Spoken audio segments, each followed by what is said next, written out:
जीवन। आम तौर पर संत महात्माओं के जीवन वृत्तांत लिखने में इतिहासकारों की रुचि नहीं होती।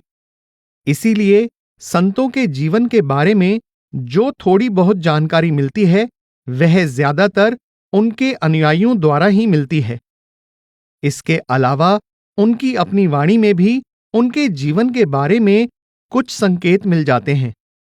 पूर्ण संत सद्गुरु किसी भी देश, जाति तथा धर्म से क्यों ना संबंध रखते हों, और वे किसी भी समय, किसी भी युग में क्यों ना आए हों, उनका आध्यात्मिक संदेश और उपदेश एक समान ही होता है। यही समझाने के उद्देश्य से संतों की जीवनियां लिखी जाती हैं। कबीर साहिब, गुरु नानक साहिब, दादू साहिब आदि महान संतों की तरह राजस्थान के संत दरिया साहिब भी उच्च कोटि के शब्द मार्गी संत हुए हैं। उन्होंने पूर्ण निष्ठा और भक्ति से सुरत शब्द योग की साधना द्वारा परमात्मा का साक्षात्कार कर लिया था। अन्य संतों की तरह दरिया साहिब का उपदेश भी इस सत्य पर आधारित है कि आत्मा परमात्मा की अंश है, लेकिन कर्मों के बोझ और माया के प्रभाव के कारण वह अपना असली स्वरूप भूल चुकी है। वक्त के गुरु की शरण में आकर ही जीव जान पाता है कि उसके जीवन का असली लक्ष्य क्या है। मध्य काल की 12वीं-13वीं शताब्दी के दौरान आरंभ हुए भक्ति आंदोलन में दरिया साहिब की भूमिका उल्लेखनीय रही है। इनके यत्न से भारत के अन्य प्रांतों की तरह उस समय राजस्थान में भी धर्म को एक नई दिशा मिली। दरिया साहिब ने समाज में व्याप्त बुराइयों को दूर करने का प्रयास किया और बाहरमुखी कर्मकांड की जगह शब्द की अंतर्मुख आराधना पर बल दिया। इनके शिष्य राम स्नेही कहलाते हैं। राम स्नेही का अर्थ है राम के प्रति स्नेह रखने वाला, यानी कोई भी ऐसा भक्त जो परमात्मा के प्रति प्रेम और भक्ति से भरपूर हो। इस संप्रदाय का प्रमुख केंद्र मारवाड़ का रेणनगर है। इसके केंद्र रामद्वारे कहलाते हैं। संत साहित्य में दरिया साहिब नाम के दो संतों का वर्णन मिलता है। एक का जन्म और कार्यक्षेत्र बिहार था और दूसरे का मारवाड़ राजस्थान था। इसलिए इन्हें क्रमशः दरिया साहिब बिहार वाले और दरिया साहिब मारवाड़ वाले कहकर संबोधित किया जाता है। दरिया साहिब के अनुयायी मानते हैं कि इनके पिता मनसाराम हिंदू खत्री परिवार के थे और इनकी माता का नाम गीगाबाई था, जबकि राजस्थान के प्रसिद्ध विद्वान कवि डॉक्टर शक्तिदान कविया के अनुसार दरिया साहिब का जन्म एक मुसलमान पिंजारा यानी दुनिया के घर में हुआ था।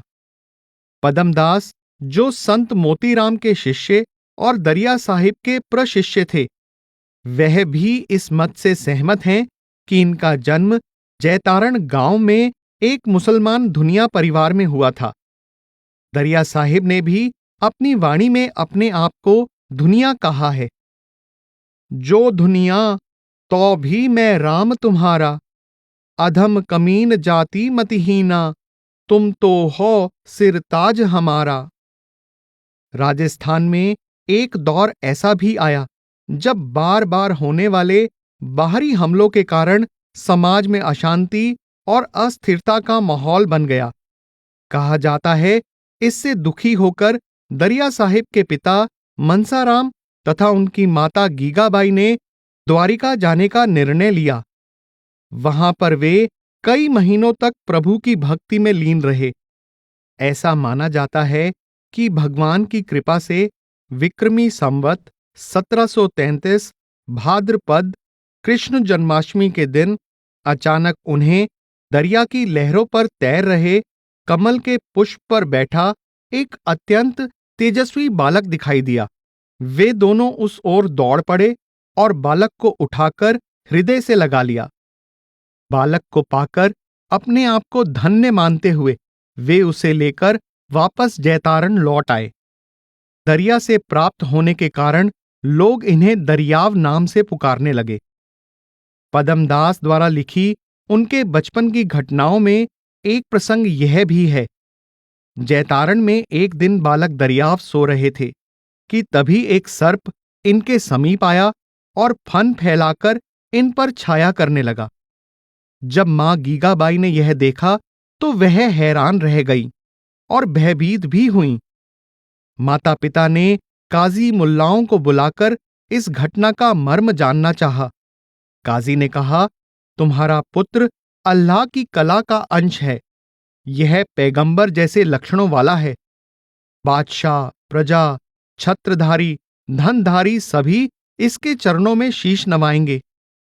इसी प्रकार एक बार बालक दरियाव को देखकर एक ज्योतिषी ने भी भविष्यवाणी की थी कि समय आने पर यह बालक महान भगवत भक्त होगा। पिता के जीवित रहने तक दरिया साहिब जैतारण में ही रहे, लेकिन माता गीगाबाई अपने पति के देहांत के बाद बालक दरिया को साथ लेकर अपने पिता के गांव रेण चली गईं और वहीं रहने लगी। उसके बाद दरिया साहिब ने अपना पूरा जीवन रेण में ही बिताया। कहा जाता है कि दरिया साहिब ने लगभग 12 वर्ष की उम्र में मदरसे में अरबी फारसी भाषा सीखी और कुरान तथा कलमा पढ़ना सीखकर कुरान की आयतें याद कर लीं। एक बार बालक दरियाव अपने मित्रों के साथ खेल रहे थे। उसी समय स्वरूपानंद और शिव प्रसाद नामक 2 पंडित उधर से गुजरे।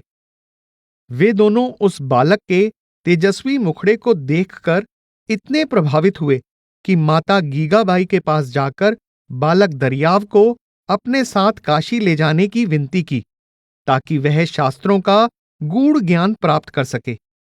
माता गीगाबाई ने इसके लिए अनुमति दे दी। इस प्रकार दरिया साहिब ने काशी में शास्त्रों का ज्ञान प्राप्त किया और गीता, वेद, उपनिषद आदि का अध्ययन करके रेण वापस लौट आए। दरियाव ग्रंथावली के अनुसार इन्हें दरिया सा कहकर भी पुकारा जाता है। राजस्थानी भाषा में शाह या साहिब को संक्षेप में सा कहा जाता है। समय आने पर इनका विवाह हुआ और इनके घर 3 पुत्र हुए, कुशाल चंद, सम्मन शाह और हंसराम। सतगुरु की शरण। दरिया साहिब रेण गांव में रहने वाले सूरतराम नाम के निरंजनी साधु के घर सत्संग सुनने जाया करते थे। एक दिन उन्होंने सत्संग में सुना कि राम नाम का स्मरण ही परमात्मा को प्राप्त करने का सरल और सच्चा साधन है, जिसकी युक्ति सतगुरु से प्राप्त हो सकती है। सतगुरु वह है जो शास्त्रों में छिपे हुए ज्ञान का ज्ञाता होने के साथ साथ प्रभु के प्रति पूरी तरह समर्पित होता है और जिसने अपने सतगुरु से दीक्षा लेकर अंतर्मुखी अभ्यास द्वारा प्रभु से मिलाप कर लिया होता है। ऐसा सतगुरु साधक को भक्ति मार्ग का सही उपदेश और युक्ति देकर उसके हर तरह के भ्रम और शंकाएं दूर करने का सामर्थ्य रखता है। इसलिए आत्मा के उत्थान के लिए सतगुरु की शरण लेना आवश्यक है। ये वचन सुनकर वह सतगुरु से दीक्षा लेने के लिए उतावले हो गए। अब वह इसी इंतजार में रहने लगे कि कब उन्हें पूर्ण सद्गुरु मिलेंगे जो उन्हें सच्ची भक्ति का मार्ग दिखाएंगे। उन्होंने कई ब्राह्मण, योगी, जैन मुनि, सन्यासी, दरवेश आदि से प्रभु प्राप्ति की युक्ति के बारे में पूछा, परंतु उन्हें कोई संतोषजनक उत्तर नहीं मिला। तब उन्होंने सद्गुरु के मिलाप के लिए परमात्मा से प्रार्थना की, ताकि उनका जीवन कहीं सांसारिक धंधों में ही व्यर्थ ना बीत जाए और वह प्रभु के दर्शन से वंचित ना रह जाएं। लेकिन रामस्नेही संप्रदाय के अनुयायियों का मानना है कि एक दिन दरिया साहिब भागवत और उपनिषदों का पाठ कर रहे थे। तभी उनकी नजर गुरु महिमा विषय पर ठहर गई।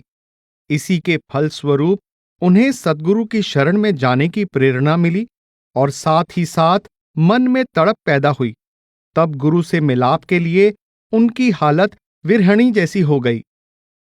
वह प्रभु की विरह में इतना तड़प उठे कि खाना पीना तक भूल गए और सतगुरु की खोज में इधर उधर भटकते हुए उन्होंने कई यात्राएं की। परमात्मा बड़ा दयालु है। वह भक्त की सच्ची लगन देखकर उसकी मनोकामना को अवश्य पूरा करता है। अचानक एक दिन संत प्रेमदास जी दरिया साहिब के घर जा पहुंचे। उनकी तड़प देखकर संत प्रेमदास जी ने विक्रमी संवत 1769 की कार्तिक शुक्ल एकादशी के दिन दरिया साहिब को राम नाम की दीक्षा प्रदान की। उस समय दरिया साहिब की आयु 36 वर्ष थी। प्रेमदास जी शब्द मार्गी थे, इसलिए उन्होंने अपने शिष्य दरिया को सुरत शब्द योग के जरिए प्रभु प्राप्ति की युक्ति सिखाई। उन्होंने दरिया को राम नाम के सुमिरन द्वारा अपने मन को बाहरी वृत्तियों से समेटकर अंतर में एकाग्र करने का उपदेश दिया। जैसे जैसे उसकी साधना गहरी होती गई, उसकी सुरत राम नाम यानी शब्द से जुड़ने लगी और अंत में शब्द में समाकर शब्द का ही रूप हो गई। यही आत्मा का परमात्मा में समा जाना है। राखै सुरत शब्द ही माही, शब्द छांड कहूं अंत न जाही। तब रसना सिर छूटे धारा, चले अखंड नहीं खंडे लगारा। अपने सद्गुरु से मिलाप का वर्णन करते हुए दरिया साहिब कहते हैं, सोता था बहु जन्म का, सतगुर दिया जगाए। जन दरिया गुरु शब्द सो, सब दुख गए बिलाए। सतगुरु ने मुझे शब्द से जोड़कर जन्म जन्मांतर की गफलत की नींद से जगा दिया, जिससे मेरे सारे दुख दर्द दूर हो गए। सतगुरु की दया मेहर से दरिया साहिब अपनी साधना में बिना किसी रुकावट के आगे बढ़ने लगे। 1 वर्ष और 7 माह के थोड़े से समय में दरिया साहिब की आंतरिक साधना सफल हो गई। इस संदर्भ में वह कहते हैं, कृपा कर चरणों लिया, मेटा सकल जंजाल। गुरु ने कृपा करके मुझे अपनी शरण में ले लिया, जिससे मेरे सारे जग जंजाल मिट गए। जीते जी परमात्मा में समा जाने के अनुभव का वर्णन करते हुए उन्होंने कहा है, दरिया सुरती सर्पनी, चढ़ी ब्रह्म के माए। जाए मिली पर ब्रह्म से, निर्भय रही समाए।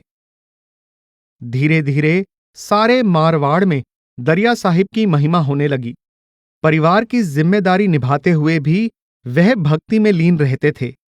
उनके सहज भक्ति मार्ग से लोग बड़े प्रभावित हुए। धीरे धीरे उनके अनेक शिष्य बन गए।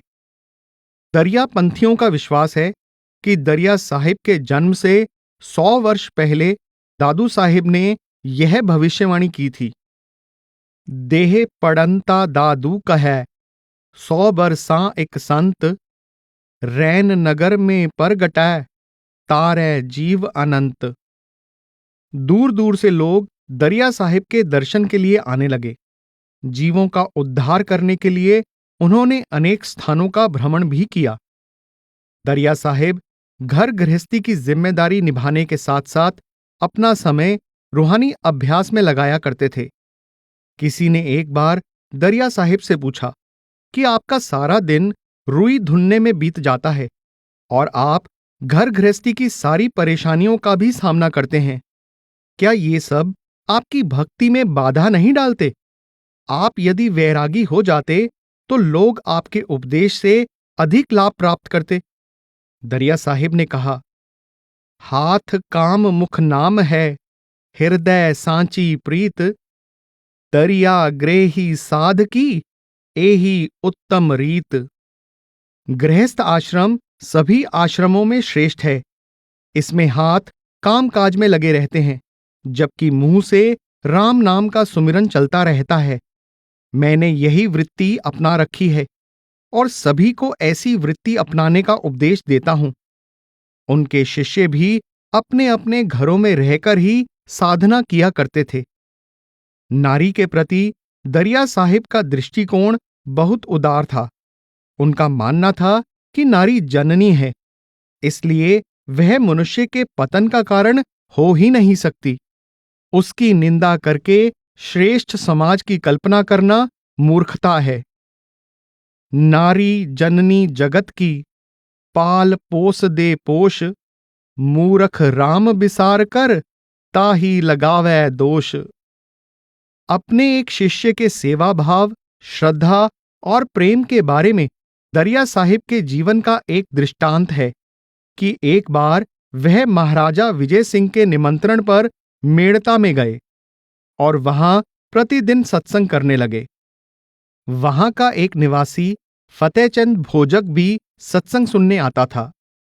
एक दिन उसने दरिया साहिब को अपने घर पर भोजन ग्रहण करने के लिए विनती की। दरिया साहिब ने फतेहचंद के घर भोजन करने का निमंत्रण स्वीकार कर लिया।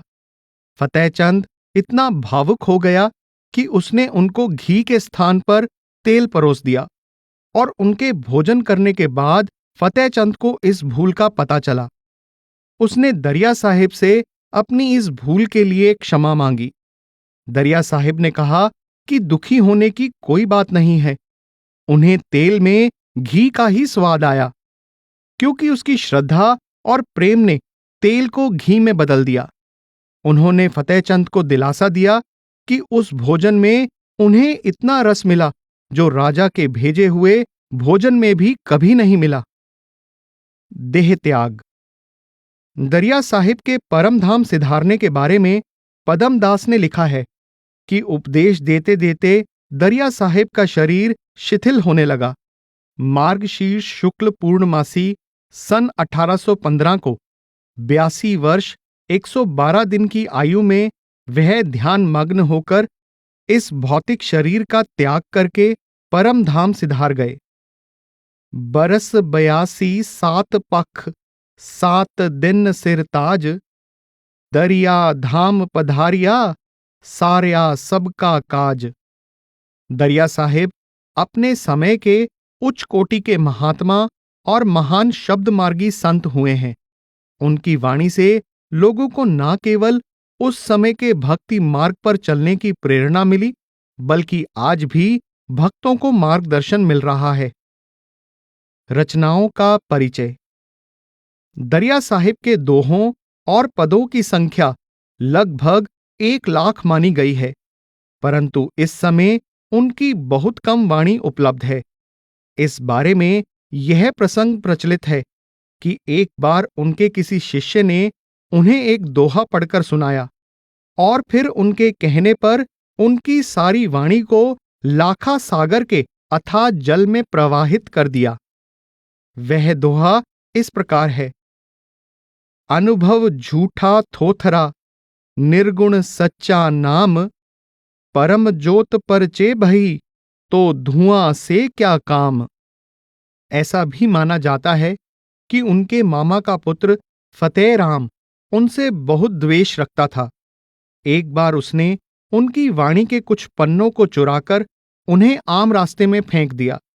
जब दरिया साहिब अपने शिष्यों के साथ राम सरोवर में स्नान करने के लिए वहां से गुजरे, तो उन्होंने देखा कि उनकी वाणी के पन्नों को पैरों से रौंदा जा रहा है। इन पन्नों में एक जगह लिखा था, आत्मराम सकल घट भीतर। इन शब्दों को पढ़कर दरिया साहिब को बहुत अफसोस हुआ और उन्होंने कहा कि कलयुग में इस वाणी का आदर नहीं होगा। इसलिए उन्होंने वाणी के पन्नों को जल में प्रवाहित कर दिया। वाणी के इस प्रकार नष्ट हो जाने से उनके शिष्य बहुत दुखी हुए। तब दरिया साहिब ने सबको दिलासा देते हुए केवल राम नाम की साधना यानी भजन बंदगी करने के लिए कहा। सकल ग्रंथ का अर्थ है, सकल बात की बात, दरिया सुमिरन राम का, कर ली जय दिन रात। इनके शिष्यों को जितनी वाणी जुबानी याद थी, उसी के आधार पर सामग्री इकट्ठी करके उसे लिखित रूप दिया गया। उनकी साखियों और शब्दों की संख्या लगभग 700 है। संत साहित्य में उनकी वाणी श्री अनुभव गीता के नाम से प्रसिद्ध है। दरिया साहिब ने अनेक विषयों पर साखियां और पद कहे हैं, जिसमें सत्संग के महत्व और सद्गुरु की महिमा के बारे में बड़े विस्तार से वर्णन किया गया है। मुक्ति के दाता सद्गुरु के मार्गदर्शन द्वारा ही भक्त भगवान से मिलाप कर सकता है।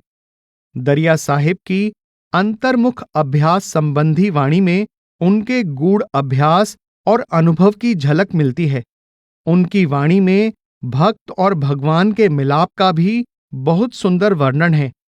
जब भक्त अपना ध्यान एकाग्र करके सुन्न समाधि की अवस्था में उस निर्गुण निराकार राम यानी परमात्मा की अंतर्मुख भक्ति में इतना मग्न हो जाता है कि उसे किसी की सुध बुध ही नहीं रहती, तब वह परमात्मा से एक रूप हो जाता है।